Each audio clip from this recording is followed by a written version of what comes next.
The town of Frostmoor had always been an afterthought on the map, a forgotten place where winters were relentless and summers brief.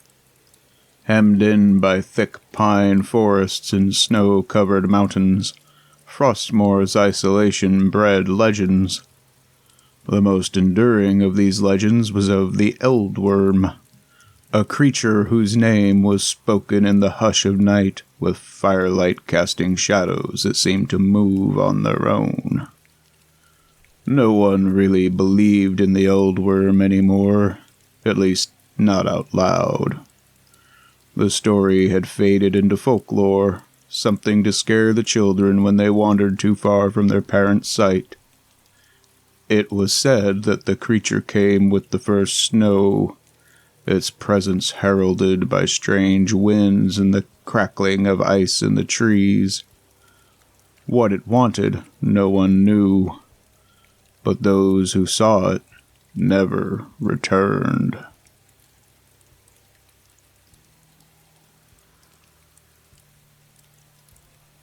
October settled over Frostmoor like a heavy cloak, colder than usual. The frost that clung to the shadows felt unnatural, not the delicate ice lace the townsfolk were used to. People whispered about the early onset of winter, but dismissed the oddity, blaming it on climate change or freak weather patterns. But deep down, in places they didn't speak about, some remembered the legend of the Eldwyrm. For Lucy Merritt, the frost brought a different sort of chill. She was new to Frostmoor, having moved there for the quiet after years of chaos in the city. Her neighbors were kind enough, though wary of newcomers. There was something in their eyes, an unspoken knowledge, a secret that only the town shared. She first noticed the strange happenings 3 nights after the frost began. Lucy had been sitting by the fire, a cup of hot tea cradled in her hands, staring out into the snowy wilderness that surrounded her isolated cabin. The silence was profound, broken only by the crackling of the fire and the occasional howl of the wind. But then, as the firelight flickered, she thought she saw movement in the trees. Just a flash, a dark, shifting form barely perceptible through the snowfall. She blinked, rubbed her eyes, and it was gone. Just the wind stirring the trees, she told herself. But the feeling of unease settled deep into her bones, like a buried ember waiting to ignite.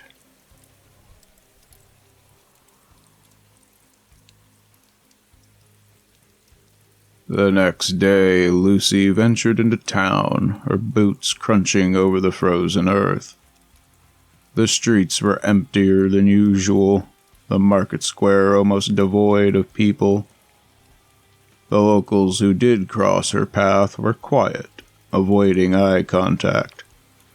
She overheard snippets of conversation in low voices, words like early frost, something's wrong, and he's coming back.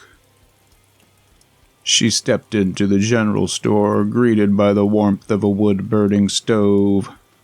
Behind the counter stood an older man, his skin weathered and his eyes sharp despite his years. "You must be Lucy Merritt," he said, his voice gravelly. She smiled, taken aback by his familiarity. "That's me. Word travels fast in small towns, I guess." He did not smile back. "It's a small town, and it's not just word that travels fast here." He paused, studying her. "You seen anything strange up at your place?" Lucy hesitated. "Strange? Like what?" He leaned forward slightly, lowering his voice. "You'd know if you saw it. Something that don't belong. Something cold. If you do, you come tell me. Don't keep it to yourself." The air between them seemed to freeze over. Lucy nodded, unnerved by the intensity in his gaze, and left the store as quickly as she could.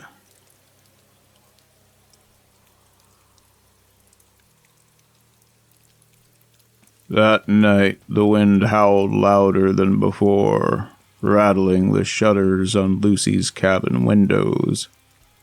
She tried to sleep, but the uneasy feeling gnawed at her. She tossed and turned in bed, listening to the creaking of the wood and the distant whisper of the wind. But then, just past midnight, a different sound pierced through the cold. A low, mournful howl that didn't sound like any animal she had ever heard. Lucy's heart raced.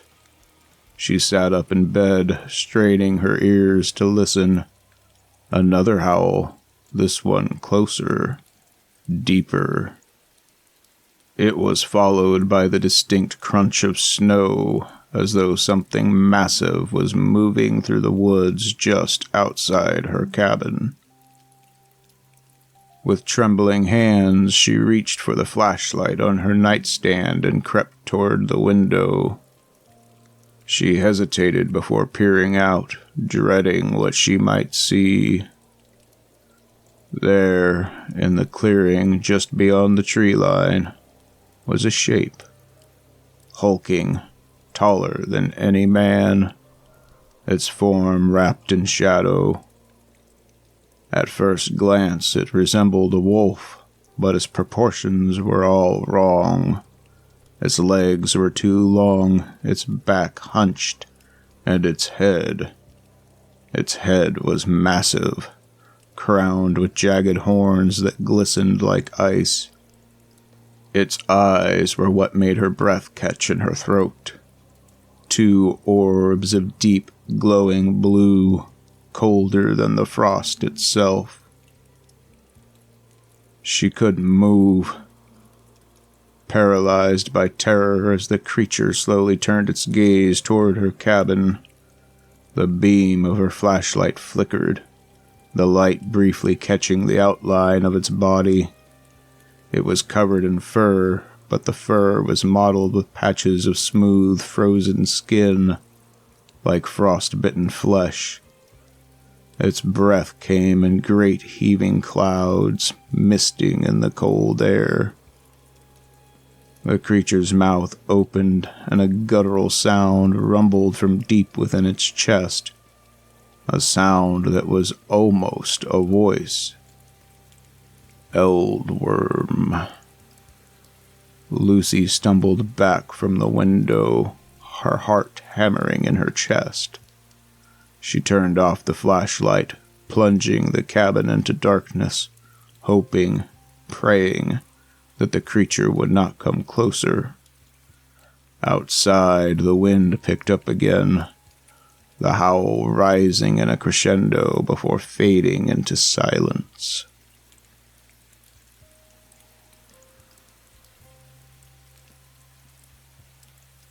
Over the next week, the cold grew worse.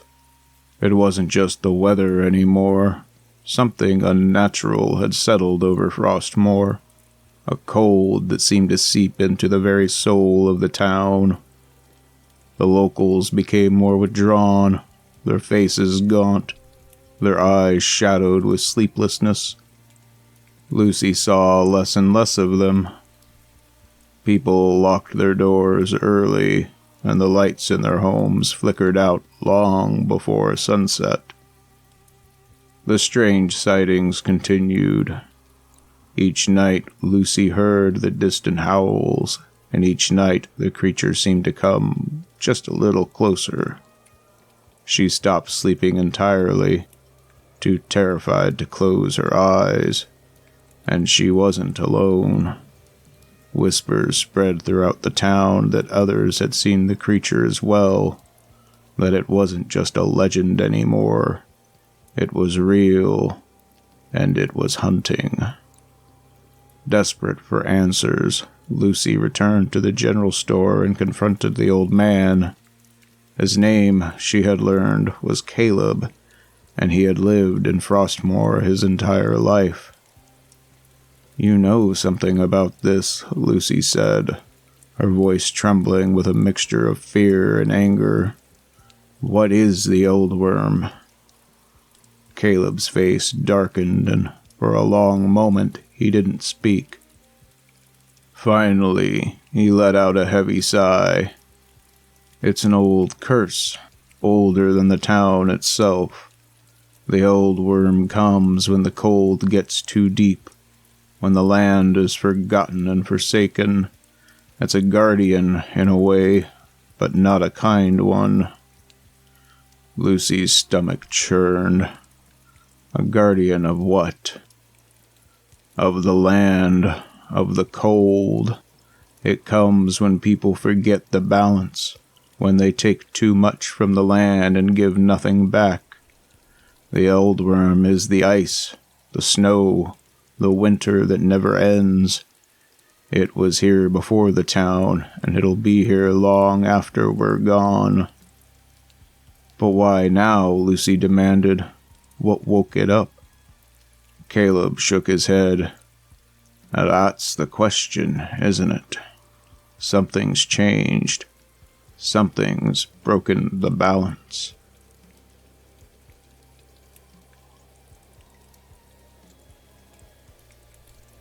The town of Frostmoor had once thrived on its connection to the land, with logging and hunting providing for the community.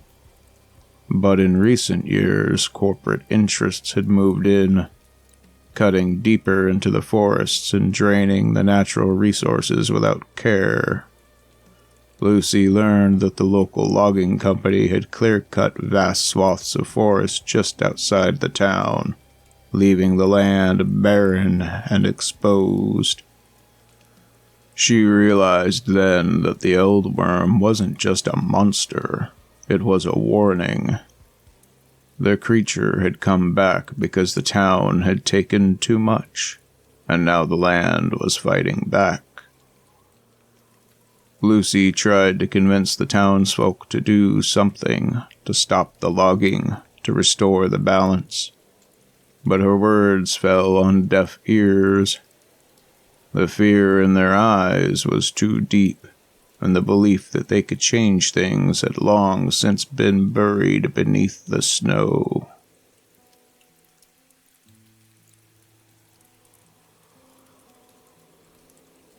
As the frost deepened and the days grew shorter, Lucy knew that her time was running out.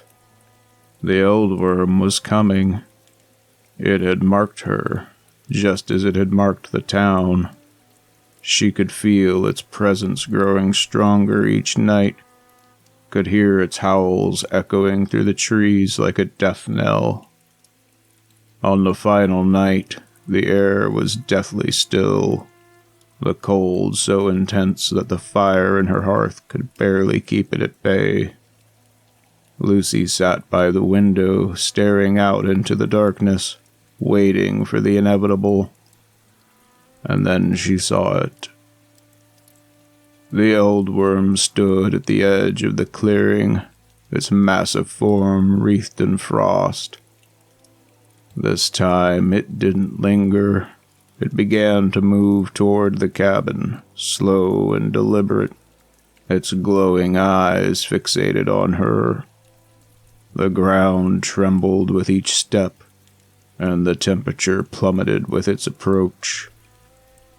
Lucy's breath fogged in front of her as she backed away from the window, her heart racing. She knew there was nowhere to run, nowhere to hide. The door to her cabin rattled as the creature's claws scraped against the wood. The sound was deafening, like ice splintering under immense pressure. Lucy closed her eyes, bracing for the end. But instead of smashing through the door, the Eldwyrm spoke. Its voice was a low, rumbling whisper, like the wind over a frozen wasteland. You took too much. Lucy's eyes flew open, and she saw the creature standing in the doorway, its form looming over her like a shadow made of ice. It reached out with one massive claw, touching the air just in front of her face, and for a moment she felt nothing but cold, pure, unrelenting cold that froze her from the inside out. And then, just as quickly, the Eldwyrm withdrew. It turned, disappearing into the night, leaving nothing behind but the frost that crept ever closer.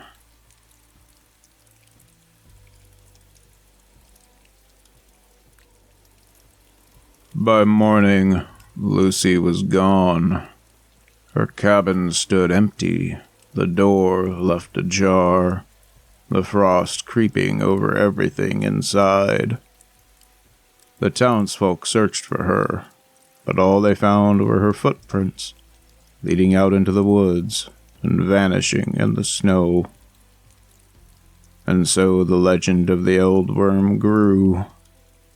Some said it had taken her, claimed her for breaking the balance like a sacrifice. Others believed she simply left, escaping the town before the cold consumed her. But the cold never left Frostmoor. It lingered, growing stronger each year, and the townsfolk knew, deep down, that the Eldwyrm was still watching, still waiting for the day when the balance would be restored, or the town would finally succumb to the frost.